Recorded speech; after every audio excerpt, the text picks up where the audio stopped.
E aí, cara, o Brasil surge de repente como aquele cara que resolve experimentar droga depois de velho. Depois de passar a vida inteira vendo metade da humanidade se arrebentar com isso, lá vai o otário, o fracassado na vida, ver se consegue se arrebentar também. E aí, por cima do Alexandre de Moraes, tome um Flávio Dino no Supremo Tribunal Federal. Gente, o inquérito do fim do mundo não estabeleceu uma ditadura do judiciário. Ele estabeleceu uma ditadura sobre o judiciário. Ele é o ato formal de anulação do Ministério Público, que era desafeto do Lula, depois do ato formal de anulação do Poder Judiciário, que foi a descondenação do Lula por cima de 3 trânsitos em julgados perfeitos e acabados, expressos na condenação unânime, assinada por 9 juízes das 3 instâncias abaixo do STF. E daí por diante, gente, é festa. Todas as reformas sendo desfeitas, todas as leis anticorrupção derrubadas, todas as portas dos cofres públicos arrombadas.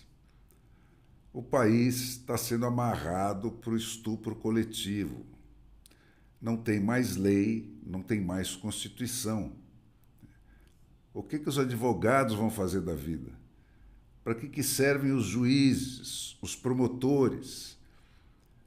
Essa festa só começa a acabar com a reconstituição dos 3 poderes. Sem ele, gente, para quem quer viver de trabalhar, como é que fica? Se já era difícil estar dentro da regra, querendo estar, né, nos tempos lá da Constituição de 250 artigos e 140 emendas, pior agora que não tem mais regra nenhuma. A Suprema Corte dos Advogados do Lula inventa lei para cada caso, para cada cabeça que ela quer cortar, para cada tostão que ela quer embolsar. Como é que se vai recorrer com argumentação legal contra violações flagrantes da lei e da Constituição? Como é que se vai recorrer quando a violação parte da última instância? Cara, é sofisticação zero. Isso aí é pura força bruta. Se o bandido é o Supremo, cumpra-se, porque Supremo ele é. É pela hesitação do adversário diante desse falso silogismo, né, que o lulismo morto voltou a caminhar. É na covardia do adversário que consiste o truque barato do golpe bolivariano, made in Foro de São Paulo, né, que é esse aí, de tomar o Supremo. E é da burrice e da falta de foco dos democratas, que sempre viveu a antidemocracia. Daí agora, gente, o Lula do PT, mais o Boulos do PSOL, né, para levar a cidade de São Paulo, que é o 5º maior orçamento do país, né, depois do Lula do PT, mais o Dino do PCdoB, para não abrir mão nunca mais do orçamento federal do Brasil. E o candidato do campo democrático? Quem é que é? O que é que vai sobrar dele depois que os partidecos todos aí pararem de se morder? É isso, cara. O lulismo é uma mentira de cabo a rabo. Tá aí os maiores leilões de petróleo da história do Brasil no dia seguinte daquele chororô nos braços da Marina Silva, a proprietária de uma cadeia de ONGs milionárias, né? Naquela reunião de salvação do planeta das fumaças do petróleo, patrocinada pelo maior produtor de petróleo do mundo, né? A Petrobras dos Emirados Árabes. Estão aí os recordes de queimadas da Amazônia, né? A mineração de lítio em Juquitiba, na Mata Atlântica, né? A mineração de petróleo na Foz do Amazonas. Estão aí esses recordes sucessivos de emendas secretas rebatizadas, né? Os 10 bi em 48 horas pelo suicídio coletivo do Senado da República. E o Congresso Nacional se autoimplodindo. Está aí a discriminação de gênero e de raça por lei, muito além do que o Hitler sonhou. Nenhuma mulher no governo, senão a Janja.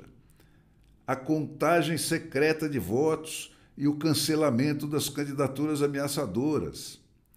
A censura, as prisões, as cassações, os julgamentos sumários, o fim do devido processo, né? A perseguição às famílias dos perseguidos, coisa de nazista.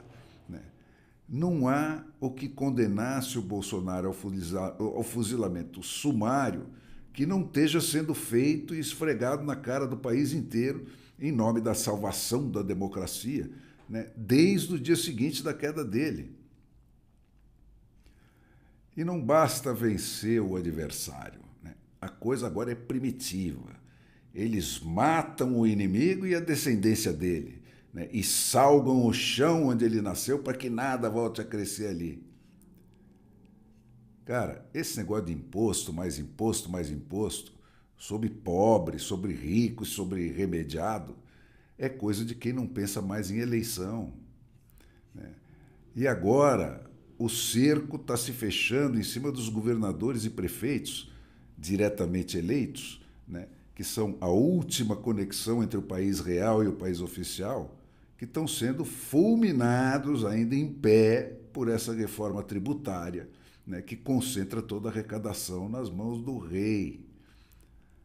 O Brasil está de volta ao absolutismo monárquico.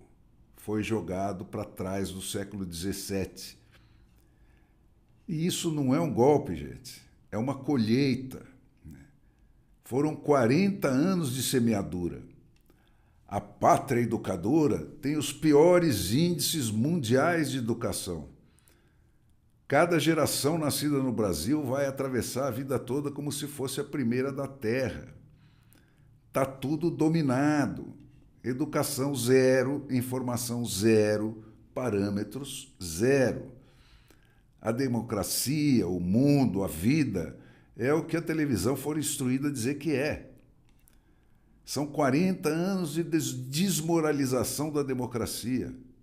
20 deles inteiros empenhados, um por um, em corromper e desmoralizar o Congresso dos Representantes Eleitos do Povo. O Lula nunca convenceu o Brasil, gente. O Brasil rejeitou o Lula trocentas vezes. Ele sempre viveu de trapaça. Ele nunca convenceu ninguém. Quem está com ele por um privilégio, que é a droga que ele trafica. Cada campanha é mais do mesmo. Quem mais vai ser sustentado por quem, né? Sempre sob a batuta de uma cuidadosíssima aritmética eleitoral, né? Mas é isso, cara. Onde os partidos são uma concessão do Estado, que dispensa adeptos e dispensa contribuintes, né? E a porta de entrada na corrida eleitoral é o compromisso com um desses concessionários do Estado, com os donos de algum desses partidos, a governabilidade só pode ser um comércio, né? E sendo um comércio, o único argumento válido do debate político passa a ser dinheiro.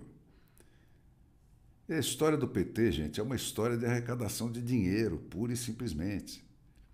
Primeiro foi aquele esquema com as prefeituras lá atrás. Foi denunciado no Jornal da Tarde, 40 anos atrás.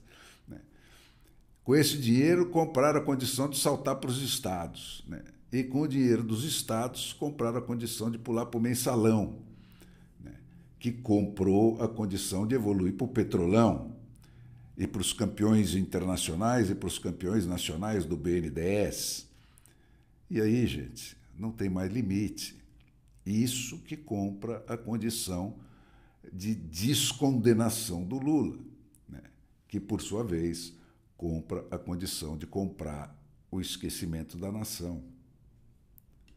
É JBS, é Odebrecht, é Vaza Jato, né? É 400 senadores e deputados de rabo preso, aqueles 7 terabytes de grampos de alcova enviados lá pelo Putin para o Lula, né? Os 10 bilhões em emendas a cada votação no Congresso. E aí, estamos aí. Comunistas, graças a Deus. E o outro lado? O outro lado nunca contestou o sistema. Essa é a verdade. Ele trata apenas de se apoderar do sistema, eventualmente, para remendar, mas nunca para revolucionar o sistema. Todo o poder emana do povo. O escambau, gente. O povo é só o prêmio dessa competição. Então, por que está sendo tão fácil?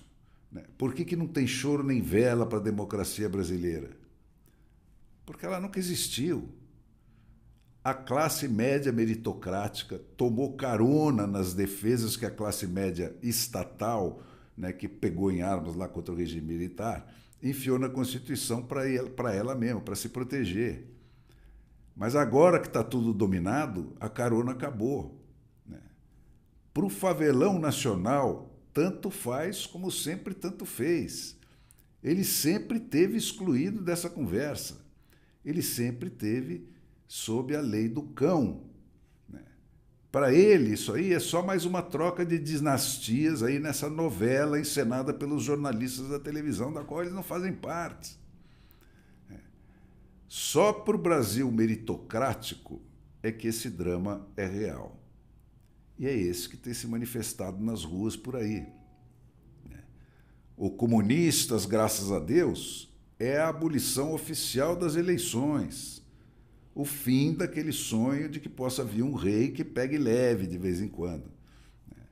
Eleição daqui por diante, gente, só com candidato com garantia de perder.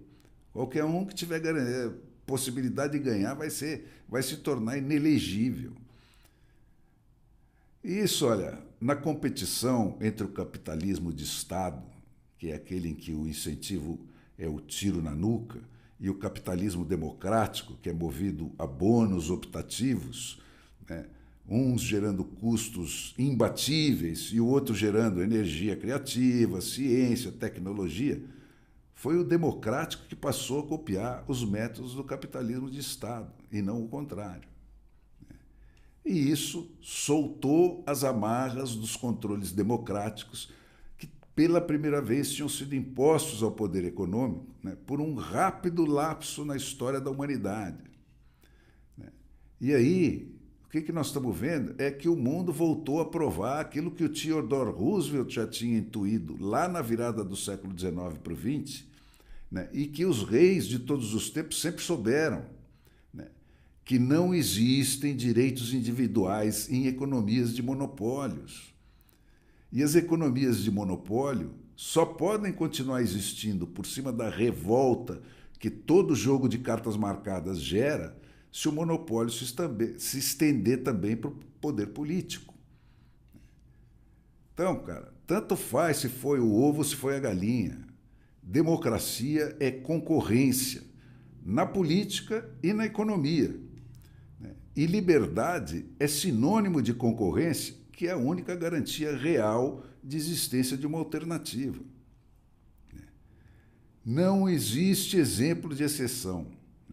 Só uma força, historicamente, conseguiu romper a aliança desses dois irmãos siameses, que são o poder político e o poder econômico, que é a força do povo no poder, botando patrão em cima do político e demitindo no ato todo aquele que mijar fora do pinico. O resto, gente, é tapeação.